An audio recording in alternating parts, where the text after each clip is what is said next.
तो हेलो भाई लोग, स्वागत है आप सभी लोग का टारगेट एवन स्टडी पॉइंट में। आज हम लोग फिर से करने वाले हैं लाइफ प्रोसेसेस और आज हम लोग सीखेंगे क्या सीखेंगे। आज हम लोग ट्रांसपोर्टेशन इन प्लांट्स, ठीक है ना। आखिर प्लांट में ट्रांसपोर्टेशन कैसा होता है, तो पहले आप लोग ये चीज समझो, प्लांट में ट्रांसपोर्टेशन किन चीजों का होता है। प्लांट में ट्रांसपोर्टेशन होता है दो चीज का, फूड जैसे हम ह्यूमंस में होता है और वाटर का जैसे हम ह्यूमंस में होता है, ठीक है ना। मतलब प्रोसेस सेम नहीं है, लेकिन मैं ये बात कर रहा हूँ कि हम दोनों में ही ट्रांसपोर्टेशन होता है उन्हीं चीजों का। जैसे फॉर एग्जांपल हम जो खाना खाते हैं वो भी बॉडी के वेरियस ऑर्गन में जाते हैं, किसके द्वारा, ब्लड के थ्रू। वैसे ही प्लांट्स में भी जाता है, ठीक है ना। तो चलिए हम लोग जल्दी से जल्दी इस अमेजिंग सी वीडियो को स्टार्ट कर लेते हैं। तो different energy need between different body design, ठीक है ना।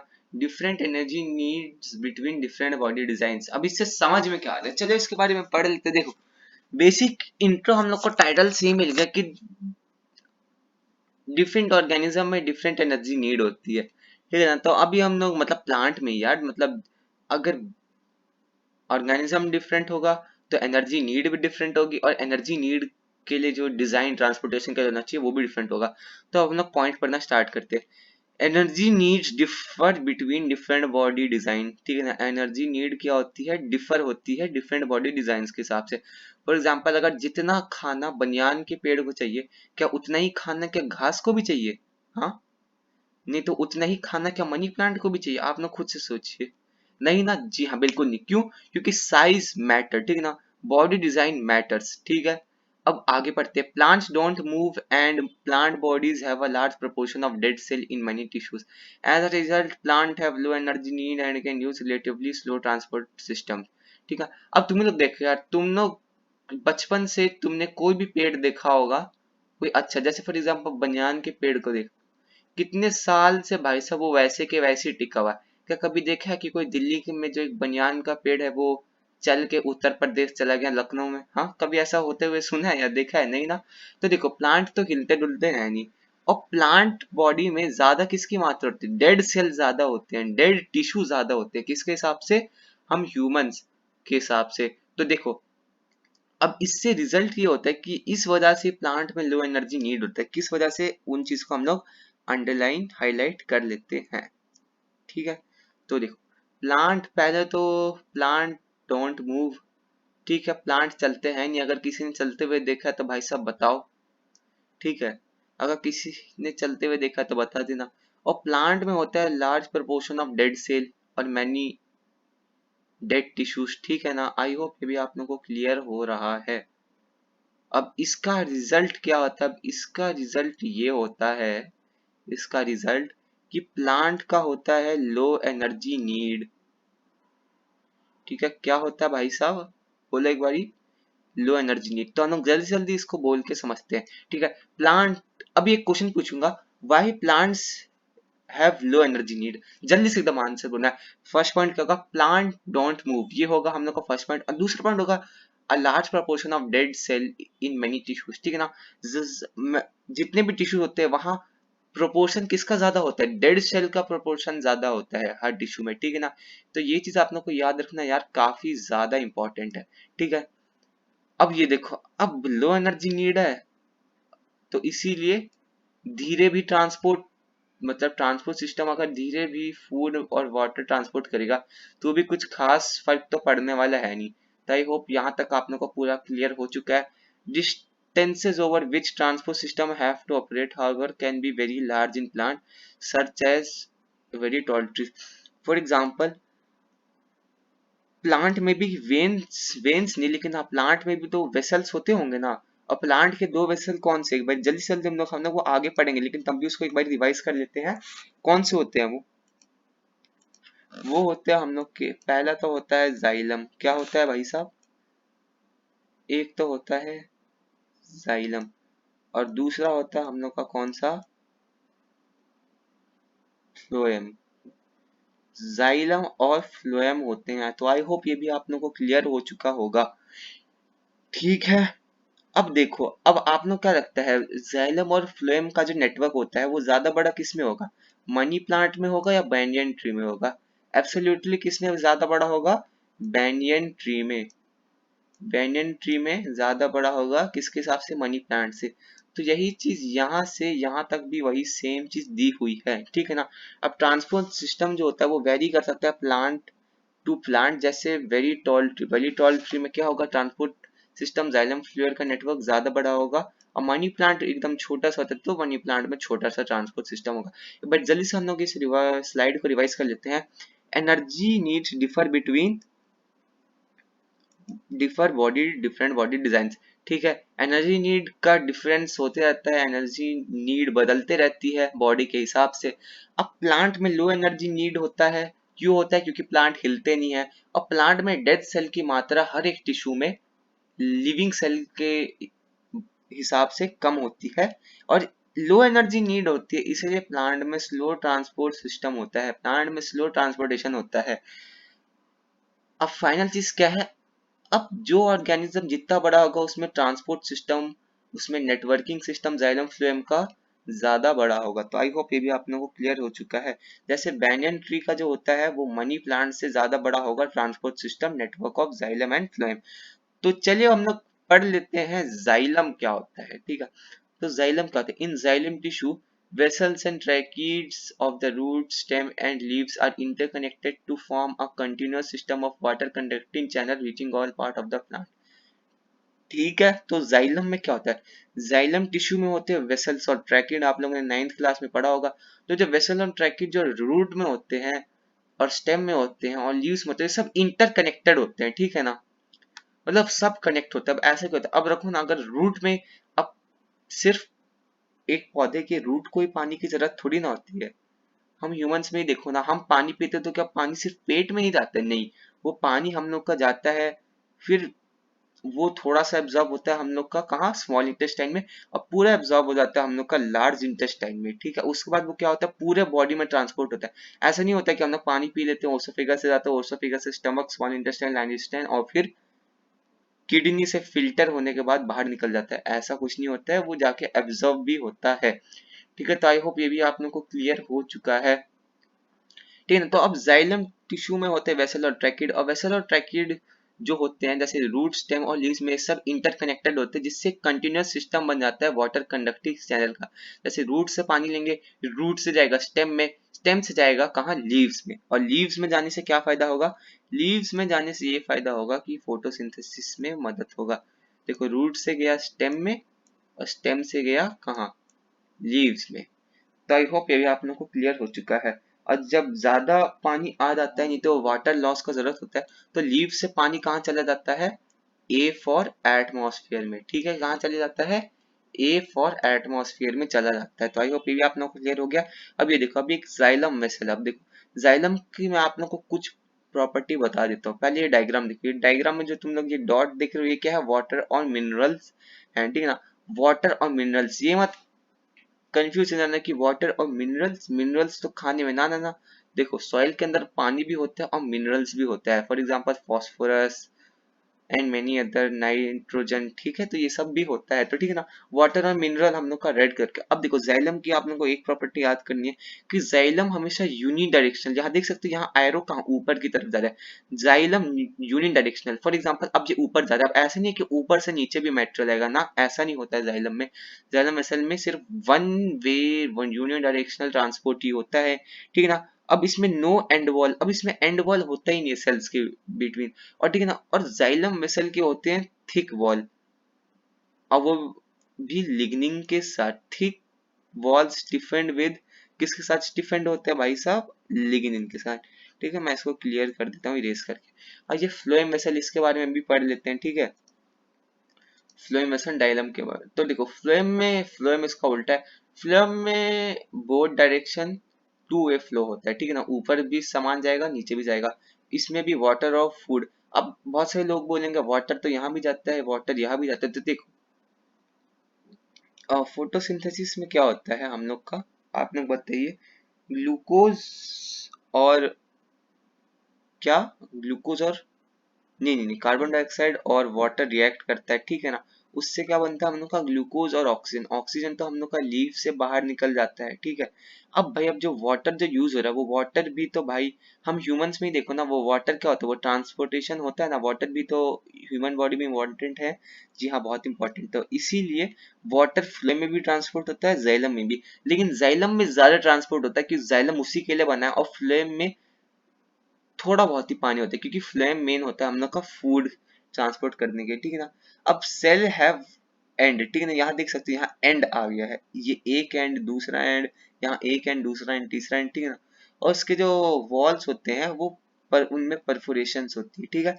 तो चलिए अब हम लोग देख लेते हैं ट्रांसपोर्ट ऑफ वाटर, आखिर ट्रांसपोर्ट ऑफ वाटर कैसे होता है। अभी आप लोग ये मत सोचिएगा कि ट्रांसपोर्ट ऑफ वाटर हम लोग का फ्लोएम से हो रहा है ना, ट्रांसपोर्ट ऑफ वाटर हम लोग का जाइलम से ही होता है। ये देख लो यहाँ भी हम लोग का रूट जाइलम दिया हुआ है। अभी हम लोग अच्छे से समझ के पढ़ लेते हैं। देखो दो वे होते हैं, लेकिन अभी हम लोग पहला वे पढ़ रहे हैं।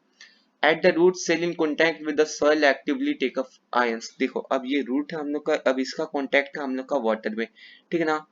अब यहाँ से क्या होता है, अब ये कॉन्टैक्ट आते हैं, अब रूट का कॉन्टैक्ट होता है सॉइल से, और सॉइल हम लोग का आयंस खींचने चूसने लग जाते हैं सॉइल से, ठीक है।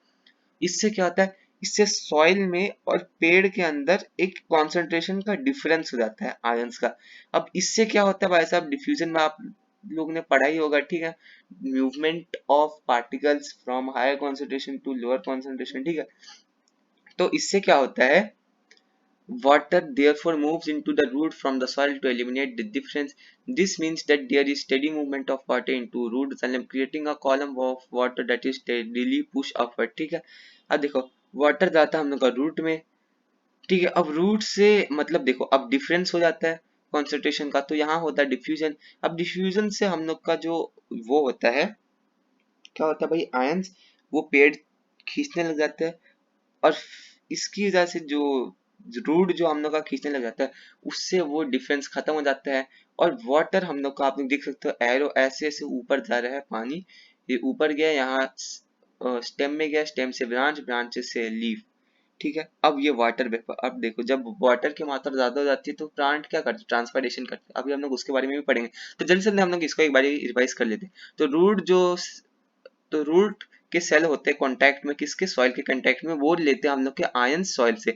अब सॉइल से लेने से होता है कि कंसंट्रेशन का डिफरेंट होता है, ठीक है ना, सॉइल और रूट में कंसंट्रेशन डिफरेंट होता है, तो इसी हिसाब से रूट से जो होता है हम लोग सेल, रूट्स सॉइल से हम लोग का फिर आयंस और वाटर लेना स्टार्ट कर देते हैं, उससे जो होता है डिफरेंस खत्म हो जाता है, और वाटर हम लोग को ऊपर जाने लग जाता है। आप लोग यहाँ से देख रहे हो ऐसे ऐसे ऐसे ऐसे। आई होप ये भी हम लोग का क्लियर हो गया। अब अनदर स्ट्रेटजी, ठीक है, अनदर स्ट्रेटजी, दूसरी strategy, evaporation of water molecule from the cell of a leaf create a suction pull which pulls water from the xylem cell of the root, ठीक है।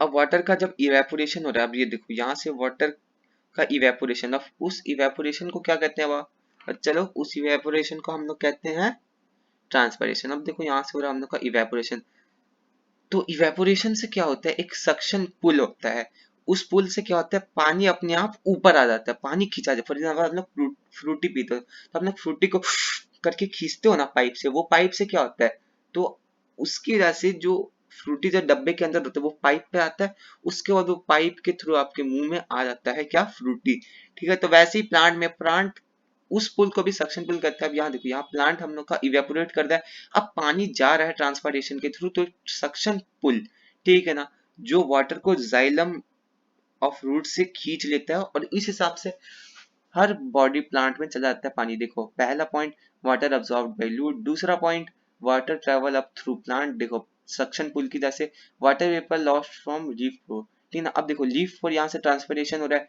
ट्रांसपिरेशन हो गया, ठीक है, ट्रांसपिरेशन की वजह से एक सक्शन पुल बनता है, जिसकी वजह से सॉइल में जो होता है वाटर और मिनरल्स वो खिंचा जाते हैं, वो सक्शन पूल बनता है, जिससे पूरा बॉडी में ट्रांसपोर्ट हो जाता है वो। तो आई होप ये भी आप लोगों को क्लियर हो चुका है। तो चलिए हम लोग देख लेते हैं, ट्रांसपायरेशन को अच्छे से पढ़ लेते हैं, ठीक है। अब ट्रांसपायरेशन क्या होता है, loss of water in the form of water vapour from the aerial part of plant is known as transpiration. ये चीज याद रखना है, एरियल पार्ट ऑफ प्लांट, ठीक है, हर जगह से नहीं होता है ये इवेपोरेशन, ठीक है ना। लॉस ऑफ वाटर हर जगह से नहीं होता, सिर्फ एरियल पार्ट से होता है, इसलिए मैं इसको हाईलाइट कर देता हूँ कि आप लोग कहीं कंफ्यूज ना हो जाए, ठीक है ना। वाट लॉस ऑफ वाटर अब भाई लॉस ऑफ वाटर तो था, लेकिन किस फॉर्म में ये भी याद रखना, वेपर के फॉर्म में। किस फॉर्म में चलो, वेपर के फॉर्म में, और वो भी कहाँ से, एरियल पार्ट ऑफ प्लांट से। ऐसे नहीं, अब एरियल पार्ट ऑफ प्लांट कौन से होते हैं बताओ? जी हाँ, एरियल पार्ट ऑफ प्लांट होते हैं हम लोग के लीव्स, ठीक है ना। अब तुम ही लोग बताओ, रूट सॉइल के अंदर क्या एयर होता है? बहुत कम होता है, एटमॉस्फेयर के हिसाब से कम। नहीं तो एरियल पार्ट्स होता है, एरियल पार्ट्स में सबसे अच्छा पत्तियां हल्की भी होती है, एयर में होती है, तो वहां से हम लोग का ट्रांसपिरेशन अच्छे से हो जाता है। तो the loss of water in the form of vapour from the aerial part of the plant is known as transpiration. Thus, transpiration helps in absorption and upward movement of water and mineral dissolved in its from to leaves. It also helps in temperature regulation. अब transpiration के दो advantage, दो feature समझ लो। Transpiration help करता है किसमें? Transpiration help करता है हम लोग का एब्जॉर्प्शन और upper movement of water mineral dissolve in its root from the leaves, ठीक है। ये चीज यार तुम लोग को याद रखना है, ये कुछ फीचर्स, कुछ एडवांटेजेस है किसके हैं भाई साहब? ये है ट्रांसपायरेशन के। इसको अच्छे से याद कर लो, रट लो, नहीं तो मैंने तो अच्छे से समझा ही दिया है, रटने की जरूरत ही नहीं है। पहली बात, मेरी वीडियो देख रहे हो तो रटने की जरूरत ही नहीं है, ठीक है। तो ट्रांसपायरेशन हेल्प करता है हम लोग को एब्जॉर्प्शन। एब्जॉर्ब करने की वजह से क्या होता है, एक सक्शन पुल होता है, वो सक्शन पुल की वजह से क्या होता है, पानी ऊपर की तरफ, वाटर और मिनरल ऊपर की तरफ खिंचा जाते हैं, जो कि डिजोल्व होते का रूट में, और रूट से वो सक्शन पुल की वजह से लीव्स में ट्रांसपोर्ट हो जाते हैं और वेरियस बॉडी पार्ट्स में प्लांट के चले जाते हैं। और ट्रांसपोर्टेशन का एक और एक भाई साहब फायदा होता है, वो होता है हम लोग का क्या, टेम्परेचर रेगुलेशन में, ठीक है। ये चीज भी आप लोग को याद रखना, काफी ज्यादा इंपॉर्टेंट है, ठीक है। The effect of fluid pressure in transport of water is more important at night. During the day, when the stomata are open, the transpiration pull becomes the major driving force in the movement of water in the xylem, ठीक है। तो effect जो होता है root pressure का transport of water के वक्त, वो ज्यादा इंपॉर्टेंट होता है नाइट के वक्त, ठीक है ना। अब देखो, जो इफेक्ट होता है रूट प्रेशर का, वो ट्रांसपोर्ट ऑफ वाटर के लिए वो ज्यादा इंपॉर्टेंट होता है नाइट के वक्त, ठीक है। ड्यूरिंग द डे, अब देखो दिन के वक्त, अब देखो रात में इसलिए होता है, देखो रात में गर्मी नहीं होती है, ठीक है ना। तो रात में क्या होता है, आराम से वाटर ट्रांसपोर्ट हो जाता है, कोई दिक्कत नहीं होता है प्लांट को, ठीक है। क्योंकि भाई साहब गर्मी है ही नहीं, और देखो रात में क्या गर्मी होती है ज्यादा, रात में दिन के हिसाब से ठंडी होती है, तो ठंडी में इवेपोरेशन कैसा होता है, एक एंडोथर्मिक रिएक्शन, मतलब इवेपोरेशन में एंडोथर्मिक होता है, ठीक है। इवेपोरेशन ऑफ वाटर होता है एंडोथर्मिक रिएक्शन, क्योंकि उसके अंदर हम लोग का चले जाता है क्या, वो हम लोग का हीट एब्जॉर्ब करता है, उसके बाद वेपर बन के उड़ जाता है, ठीक है। अगर आप लोग को एंडोथर्मिक और एक्सोथर्मिक के बारे में भी पढ़ना है, तो यहाँ आई बटन पे मैंने लिंक दे दिया, आप लोग जाके उसको देख लीजिएगा, ठीक है। तो रात में देखो, अब देखो वाटर वेपर तो भाई साहब नॉर्मल टेम्परेचर पे तो वाटर वेपर नहीं होता, नॉर्मल टेम्परेचर में तो वाटर वाटर ही रहता है, ठीक है। तो दिन के वक्त क्या होता है ना, स्टोमाटा खुले होते हैं, तो ट्रांसपरेशन पुल ज्यादा मेजर हो जाता है, मतलब ट्रांसपायरेशन वाटर वेपर बढ़ जाते हैं, तो ट्रांसपायरेशन होता है, और इससे काफी ज्यादा जो होता है वाटर लॉस हो जाता है, जब major driving force in the movement of water in the xylem, ठीक है। During the day when the stomata are open, the transpiration will become major driving force in the movement of water in the xylem। इसलिए रात में होता है, देखो रात में ठंडा होता है, इवेपोरेशन का ज्यादा खतरा नहीं, तो रात में लोग आराम से ट्रांसपोर्टेशन ऑफ वाटर कर लेते हैं। फिर अगर दिन में जरूरत होती है तो दिन में भी ले लेते हैं, नहीं तो दिन में अगर वाटर अगर रात में ज्यादा ले लिया होता है, तो दिन में उसको क्या किया जाता है, दिन में उसको क्या किया जाता है बताओ जल्दी, उसको ट्रांसपरेशन के थ्रू वो लोग निकाल देते हैं, ठीक है। इसलिए कहा जाता है पौधों को पानी शाम में देना चाहिए, और कब देना चाहिए, सुबह के वक्त, क्योंकि सुबह सुबह ठंडा मौसम होता है, आराम से वो ट्रांसपोर्ट कर लेते हैं, और अगर ज्यादा पानी हो जाता है तो उसको आराम से वो लोग क्या कर देते हैं, बोलो, हाँ क्या कर देते हैं, ट्रांसपोर्टेशन के थ्रू निकाल देते हैं। और रात में देते हैं तो रात में एकदम मजे मार के वो लोग आराम से ट्रांसपोर्टेशन कर लेते हैं, ठीक है। और अगर ज्यादा होता है तो दिन में जाके निकाल देते हैं वाटर। तो अब हम लोग पढ़ लेते हैं एक आखिरी चीज, transport of food. Transport of food किससे होता है, बोलो जल्दी जल्दी जल्दी, किससे होता है, फ्लेम से। Beside the product of photosynthesis the flame transport amino acid and other substance, ठीक है ना। अब फोटोसिंथेसिस के कुछ प्रोडक्ट होते हैं, उनमें से कुछ प्रोडक्ट हैं अमीनो एसिड और अदर सब्सटेंस, ठीक है। अब वो सब ट्रांसपोर्ट करते हैं हम लोग का कौन, सब्सटेंस, फ्लोएम, ठीक है। The substances are specially delivered to storage organ of food, ठीक है ना। अब ये चीज याद रखिए, एक प्लांट में स्टोरेज ऑर्गन्स कौन से होते हैं, जी हाँ, स्टोरेज ऑर्गन्स, ठीक है। स्टोरेज ऑर्गन्स होते हैं हम लोग के root, fruit and seed and to growing organs, ठीक है ना। तो ये मेन ट्रांसपोर्ट किए जाते हैं कौन से पार्ट्स में, जो या तो ग्रोइंग पार्ट्स होते हैं, नहीं तो सीड्स में, नहीं तो फ्रूट में, नहीं तो रूट पे। ठीक है, आप लोग को ये चीज याद रखना है, स्टोरेज ऑर्गन्स में ही ज्यादातर भेजा जाता है ट्रांसपोर्टेड फूड। ठीक है, फोटोसिंथेसिस का मटेरियल फ्लोएम के through. The translocation of food and other substances take place in sieve tubes। ठीक ना, sieve tubes 9th क्लास का कुछ पढ़ा याद आ रहा है। Translocation of food and other substance take place. A translocation of food और अदर सब्सटेंस भाई साहब कहाँ होता है, फ्लोएम में। फ्लोएम के भी पार्ट्स होते हैं, वो होता है भाई साहब sieve ट्यूब में with the help of adjacent companion cell. कुछ याद आ रहा है, companion cell, companion cell, companion cell, कुछ याद आ रहा है। ठीक है, तो ट्रांसलोकेशन ऑफ फूड होता है भाई साहब सीव ट्यूब में और with the help of adjacent companion cell. ऊपर और नीचे दोनों डायरेक्शन में हम लोग का ट्रांसपोर्टेशन होता है। अब हम लोग जल्दी से लास्ट पॉइंट कर लेते हैं। Material like sucrose is transferred into phloem tissue using energy from ATP का। मेटेरियल सुक्रोज ट्रांसफर किया जाता है फ्लोएम टिश्यू, उसके लिए एनर्जी यूज की जाती है एटीपी। ठीक है ना, सुक्रोज ट्रांसफर किया जाता है फ्लोएम से। ठीक है, फ्लोएम से ट्रांसफर, फ्लोएम टिश्यू से ट्रांसफर किया जाता है और इसके लिए वो लोग को यूज करना पड़ता है एक एनर्जी एटीपी। ठीक है, आई होप ये भी आप लोग को क्लियर हो गया है। This increase the osmotic pressure, osmotic pressure इसकी वजह से इंक्रीज हो जाता है और टिश्यू से वाटर मूव करने लग जाता है। This pressure move the material in the phloem to tissue which have less pressure.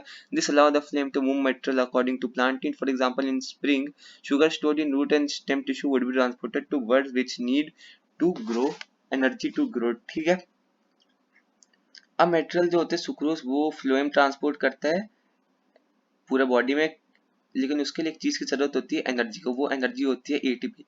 अब दिस इंक्रीज, अब उससे क्या होता है ऑस्मोटिक प्रेशर बढ़ जाता है। ठीक है ना, इससे क्या होता है टिश्यू से वाटर मूव करना स्टार्ट कर देता है और ये जो प्रेशर होता है ये मूव करने लग जाता है हम लोग का फ्लेम से, क्या फ्लेम टिश्यू। अब ये हम लोग का इंक्रीज प्रेशर से वहां जाता है जहां लेस प्रेशर होता है। इस हिसाब से जहां हाई प्रेशर होता है वहां से भी फ्लेम मटेरियल हम लोग का जहां लेस प्रेशर होता है वहां चले जाता है। देखो मैंने आप लोगों को क्या बताया था, फ्लेम में टू वे ट्रांसपोर्ट होता है। ठीक है ना, ऊपर भी जाता है मटेरियल, ठीक है, और नीचे भी जाता है, एक बारी में दोनों जगह जा सकता है। तो ठीक है, this pressure move the material to the phloem which have less pressure. This allow the phloem to move material according to plant need. ठीक है ना, यहाँ से यहाँ तक आप लोग को पढ़ लेना है। ठीक है, कि इस हिसाब से मटेरियल मतलब इसके अकॉर्डिंग प्लांट नीड के हिसाब से हम लोग का फ्लेम क्या करता है, हाँ, मटेरियल मूव करता है। अब एग्जांपल देख लो, कितना मस्त एग्जांपल। स्प्रिंग के वक्त जब शुगर स्टोर्ड होता है कहाँ, रूट नहीं तो स्टेम टिश्यू में, तो उसको फिर ट्रांसपोर्ट किया जाता है बर्ड्स में जिन्हें अभी ग्रो होना है। ठीक है ना, मैंने आपको बताया था ना स्टोरेज ऑर्गन्स में ज्यादातर भेजा जाता है हम लोग का मटेरियल, किसका, फूड वुड प्लांट का। तो आई होप यहाँ तक आप लोग को क्लियर हो चुका है। मिलेंगे अपनी नेक्स्ट वीडियो में जल्द से जल्द, तब तक के लिए बाय बाय।